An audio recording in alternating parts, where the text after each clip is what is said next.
Hello everyone, good morning. So నిన్న మూడు చెప్పే కదా. ఈ రోజు రెండు ఏంటంటే నెంబర్ 1 టెంపరేచర్ కంట్రోల్, ఉష్ణోగ్రత. సో బేసికలీ మీ windows as per Indian academy of Paediatrics నేను చూపిస్తున్నట్టుగా మీరు విండోస్ అన్ని షట్ చేయాలి, క్లోజ్ చేసి పెట్టాలి. ఓకే, ఆ direct sunlight exposure early morning okay, కానీ మరీ ఎండ్ అయిన తర్వాత తీసుకుపోవడం తప్పు. చూస్తున్నారు కదా, పేపర్ చూస్తున్నారు కదా, Indian academy of Paediatrics original paper.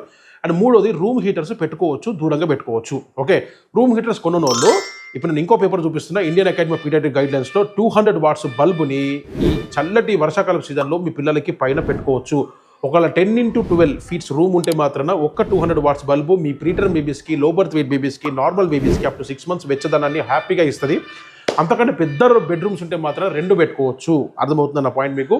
So నాలుగోది వచ్చేసేసి ఫిఫ్త్ పాయింట్ వచ్చేసేసి దర్వాజా తలుపు సందులని, క్రీసెస్ని మూసివేయాలి. ఎందుకంటే పురుగులు వస్తాయి. చిన్నపిల్లలకి ఇట్లా పైన చూపిస్తున్నట్టుగా పురుగులు గుట్టి వాడికి ర్యాషెస్, దద్దులు బాగా వస్తూ ఉంటాయి. ఓకే, సో విండోస్ అన్ని క్లోజ్ ఉండాలి, డోర్స్ క్లోజ్ ఉండాలి, క్రివేసెస్ సందులన్నింటినీ కూడా పూర్తి చేసేయాలి. ఎందుకంటే బెడ్ కింద ఉంది కదా నిన్న చెప్పినట్టు పిల్లలది.